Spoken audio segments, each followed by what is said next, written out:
Hello, guys. Hello, chess fans. Welcome to European Youth Chess Championship 2025. My name is Sandra Djukic. I'm Women International Master, and I'm here today to do a quick recap of fourth round. Um, that round was packed with fearless sacrifices, some tactical brilliance, endgame finesse, and I'm very happy that today, together, we will see some critical moments of games which I chose. It wasn't easy job as these kids are playing really great chess. I went through many games, but okay. For now, we will just go through a few games and we will do more of these recaps. Lena, my friend, I love you as well, and me. So let's start. First game which I choose is this game. This is the game between Noah Sosev and Filip Jevremovic. Filip Jevremovic is from Serbia. I know him very well. He is very talented and he loves chess so much. When we speak about chess, it reminds me on time when I was young and I was playing these Europeans and World Youth Championships. From this position, what we can see that developing of pieces is almost done.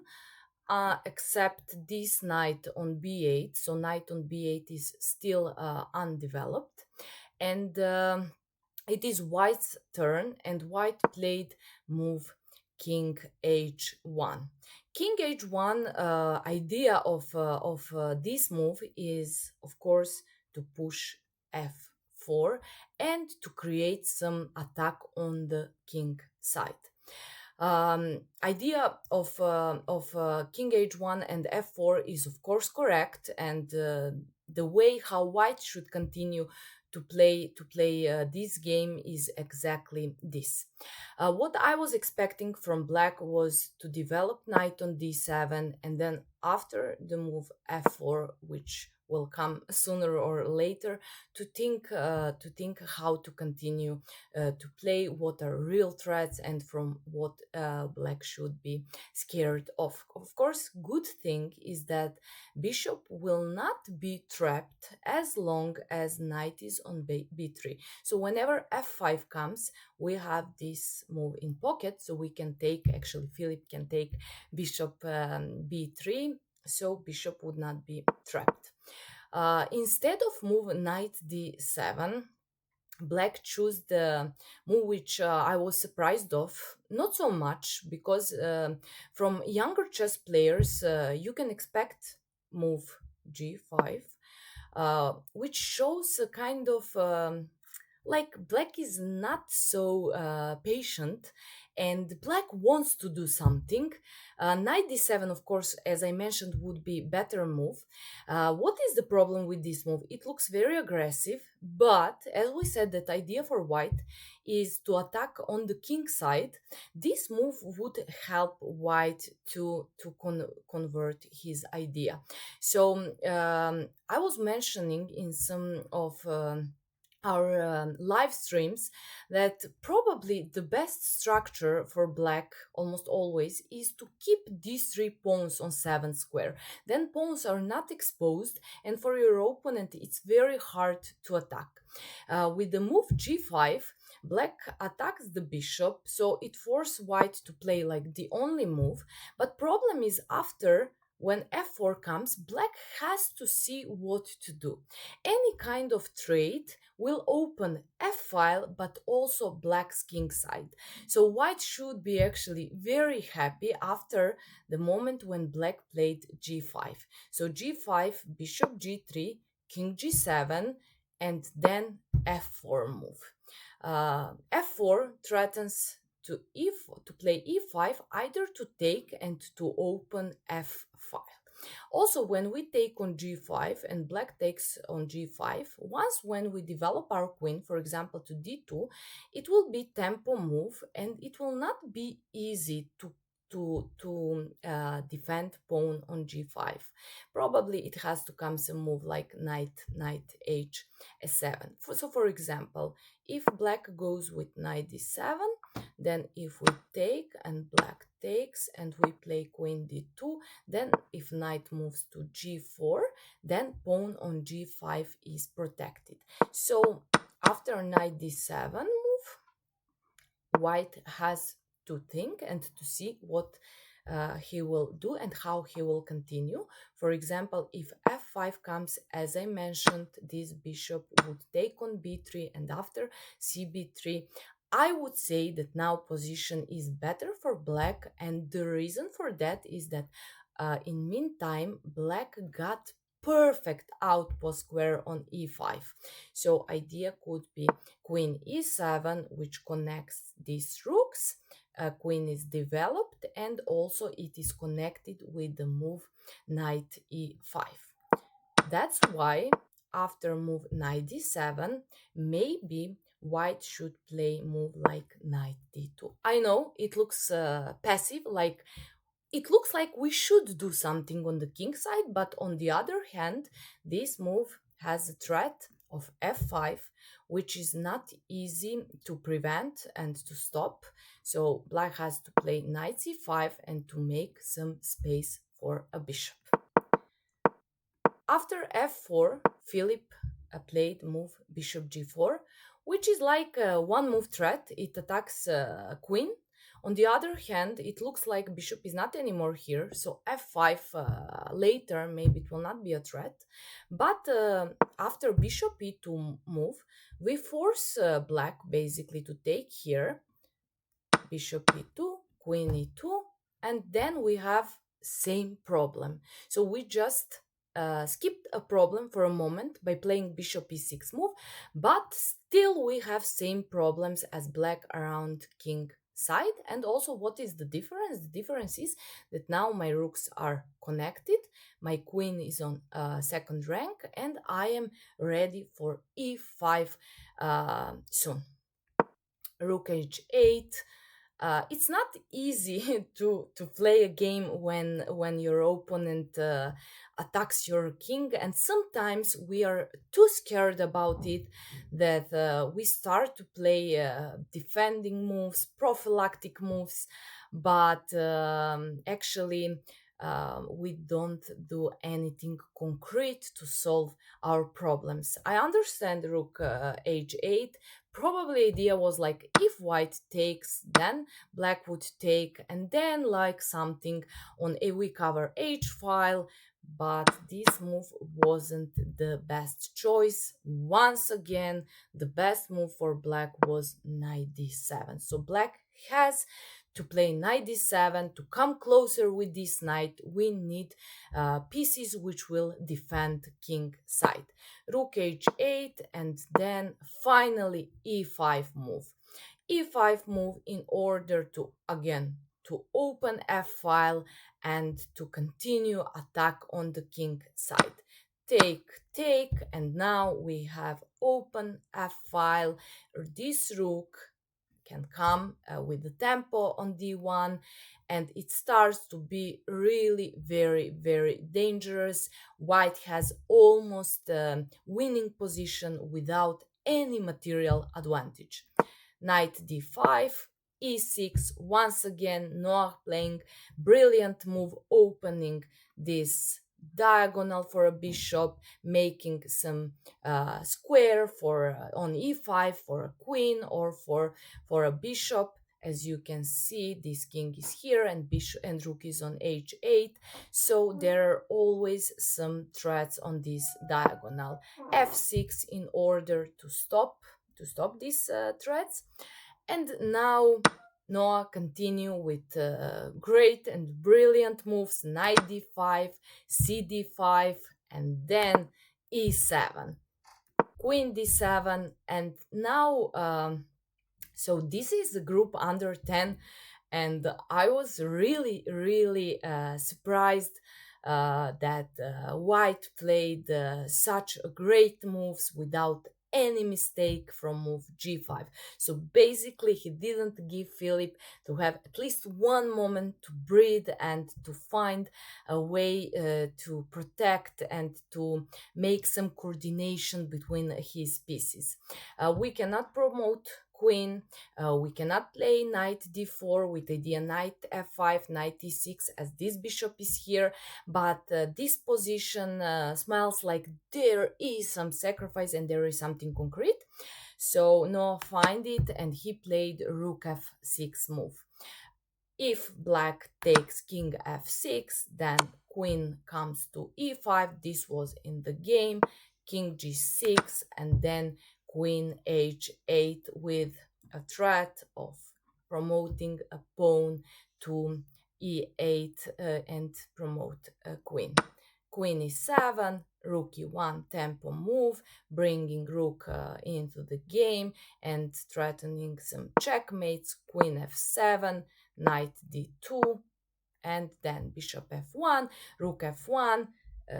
Bishop is attacked. Black cannot move this bishop, and soon it's time to resign the game.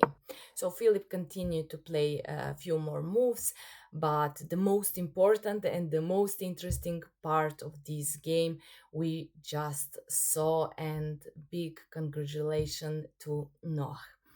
Let's go to another game, which was between Deniz Irtes from Turkey against Kwanch from also from Turkey, and this is open tournament under 8 years. E4 c5, here d4 g6, knight f3, bishop g7, bishop e3, take on d4, take on d4, knight f6. So basically now we have a position where white will continue to play with isolated pawn. On the other hand, playing with isolated pawn gives you space. You control with your bishop diagonals, and you have activity. Usually, white will try to attack black's king, and black should try to make some pressure on isolated pawn. So basically, for black, it's more strategical.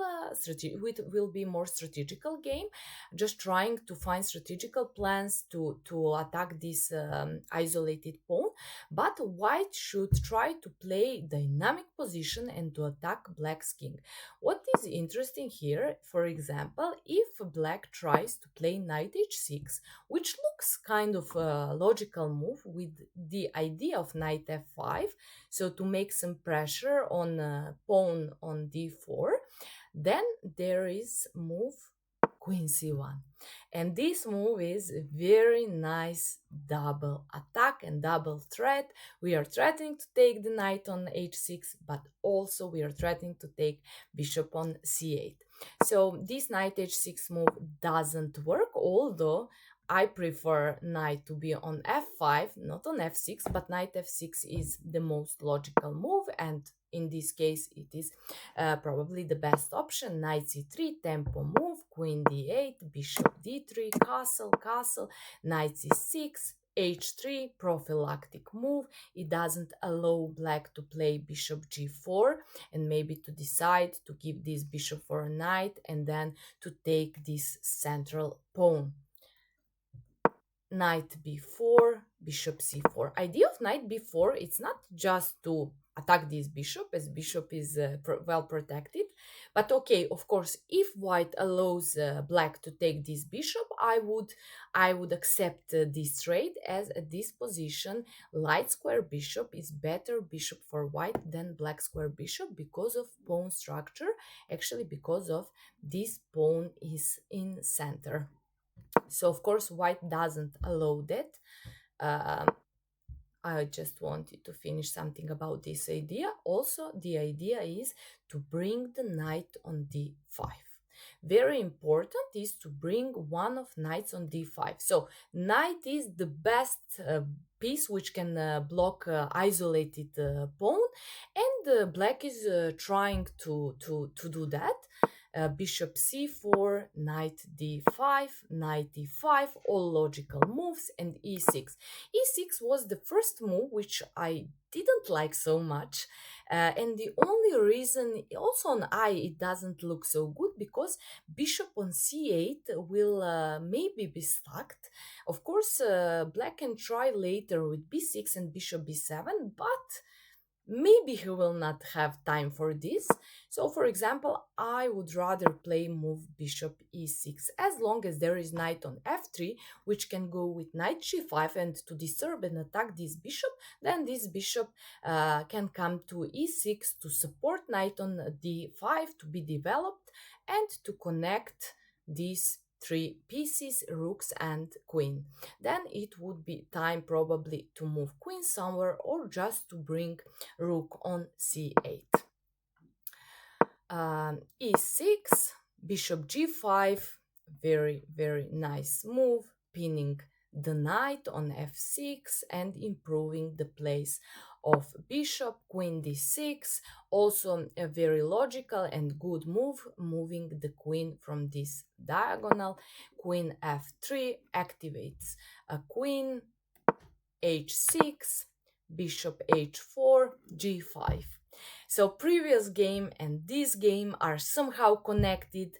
In both games, I would say that black made a huge mistake by playing move g5. And again, bishop g3 in first game we analyzed today, and here bishop has to come to g3, but that's not problem for white.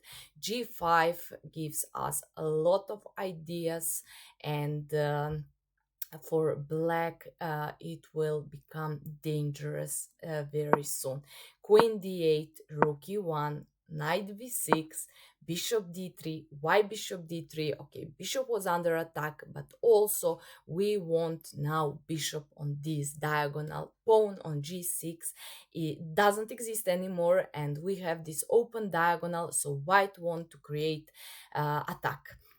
Queen d4, white just lost the pawn, but that's actually nothing. White is not interested in counting material and pawns, as there is huge compensation for white. Rook d1, the most logical move, bringing rook here to d file, and it's kind of tempo move because white also threatens bishop h7 move, so black's queen has to go somewhere. Queen b4, knight e4, take, queen e7. You remember when I said that bishop will probably be stacked on c8, so we can see that after quite number of moves, black's bishop is still on c8. Bishop b1, idea is to put the queen on e4, either d3, and to make mate threats. a5. So everything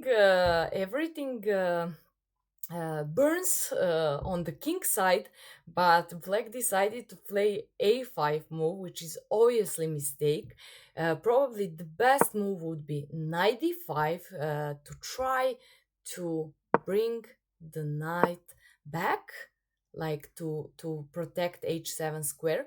Problem with this idea is that white can just distract the knight from f6 and to play move knight g4, and once when knight goes from f6 there is checkmate.